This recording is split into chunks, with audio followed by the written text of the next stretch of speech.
Hi kids, welcome to Storytelling with Bhanu. If you like listening to stories on this channel, please like, subscribe and share and do hit the bell icon. Today I'm going to tell you the story of Ganesha and Kuber. Kubera, the god of wealth and prosperity, was extremely proud of his wealth. Kuber जो कि संपत्ति और समृद्धि के देवता हैं, उनको अपनी संपत्ति पर बहुत ही गर्व था. He built a lavish palace and organized a grand feast to celebrate the occasion. उन्होंने एक आलीशान महल बनाया और इस उपलक्ष्य में उन्होंने एक महाभोज का आयोजन किया. He invited the sages and all other gods. उन्होंने सभी संत महापुरुषों और देवताओं को आमंत्रित किया. Finally, he arrived at Mount Kailash to invite Lord Shiva to the feast. अंत में वो कैलाश पर्वत पर गए लॉर्ड शिवा यानी भगवान शिव को आमंत्रित करने के लिए. Aware of his intentions, Lord Shiva said, I won't be able to attend the feast, but take my son Ganesha with you. He loves to eat delicacies. अब भगवान शिव को तो उसके इरादों का पता था, इसलिए भगवान शिव ने कहा कि मैं तुम्हारे महाभोज पर नहीं आ पाऊंगा, पर तुम मेरे पुत्र गणेश को ले जाओ, उसको स्वादिष्ट भोजन बहुत पसंद है. Lord Kuber replied, Don't worry, Ganesh will remember my grand feast forever. तो कुबेर देवता कहते हैं कि आप चिंता मत कीजिए, गणेश को मेरा महाभोज हमेशा याद रहेगा.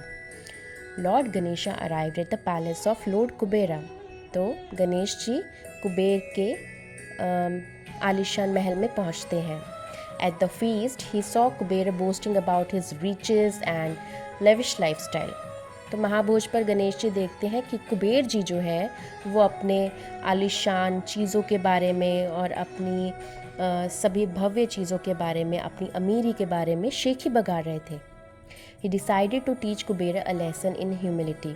तो गणेश जी सोचते हैं कि क्यों ना कुबेर को एक सबक सिखाया जाए, पर विनम्रता से. In time the food was served. समय पर खाना परोसा गया. Ganesha devoured all the food that was served to him in no time and demanded for more. Ganesh ji ने तो सारा खाना निगल लिया और खाने की डिमांड करने लगे और खाना मंगवाने लगे.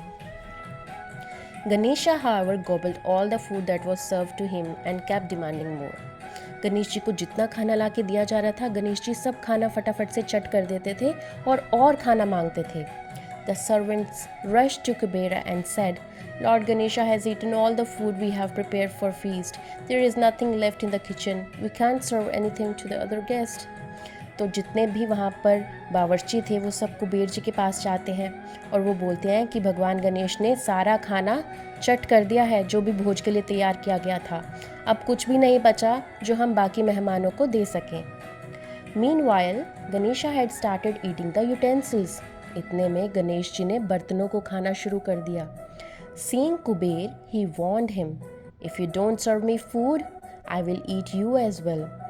अब कुबेर को देखकर गणेश जी कहते हैं कि अगर तुमने मुझे खाना नहीं दिया तो मैं तुम्हें ही खा जाऊंगा. Kuber was terrified and ran to Lord Shiva. Kuber ji बहुत डर गए और वो भगवान शिव के पास गए. He apologized for his behavior and asked him to suggest a way to satiate Ganesha's hunger. उन्होंने अपने व्यवहार के लिए माफ़ी मांगी और उन्हें कहा कि प्लीज़ आप कोई मुझे ऐसा तरीका बताएं जिससे गणेशा की भूख शांत हो सके. Lord Shiva suggested serve Ganesha a bowl of rice with love and humility. तो भगवान शिव जी उन्हें बताते हैं कि आप गणेश जी को एक बाउल राइस का दो, पर बड़े ही प्यार से और विनम्रता से. Lord Kuber went back to his palace. Lord Kuber जो है वो अपने महल में वापस जाते हैं. He, filled with humility, served a bowl of rice to Ganesha. वो विनम्रता से गणेश जी को एक चावल का बाउल देते हैं. Ganesha ate the rice and said, I'm done. I can't eat anymore. Ganesha जी वो राइस खाते हैं और कहते हैं कि मेरा तो हो गया, अब मैं और नहीं खा सकता. Kubera was humbled by this incident. Kuber ji को इस घटना से बहुत बड़ी सीख मिली और उनमें भी थोड़ी सी विनम्रता आ ही गई. He apologized to everyone and promised never to brag about his riches. उन्होंने सबसे माफ़ी मांगी और सबसे वादा किया कि वो कभी भी आगे से अपनी अमीरी और भव्य चीज़ों के बारे में डींग नहीं मारेंगे। सो फ्रेंड्स, ये थी गणेश जी और कुबेर की स्टोरी। इस स्टोरी से आप भी सीखें, हम सब सीखें कि जो अगर हमारे पास अच्छी चीज़ें हैं, हमें कभी उनके लिए शो ऑफ नहीं करना चाहिए। कई बच्चों की या कई बड़े लोगों की भी ऐसी आदत होती है कि वो अपनी अच्छी अच्छी चीज़ों को शो ऑफ करते हैं, पर जो सामने वाला इंसान खरीद नहीं सकता वो क्या करे। पर कई बच्चे जिनकी फैमिली पुअर है, बच्चे नहीं समझते, वो घर जाके डिमांड करते हैं कि मुझे भी ये चीज़ चाहिए, तो उनके पेरेंट्स को बहुत प्रॉब्लम होती है। तो बच्चों, आप सब ये सीखो कि कभी भी अपनी चीज़ों का शो ऑफ नहीं करो। ओके, अगर किसी को ज़रूरत है तो उससे शेयर करो और हेल्प करो। So this was the story friends. मिलते हैं नेक्स्ट वीडियो में, तब तक के लिए बाय।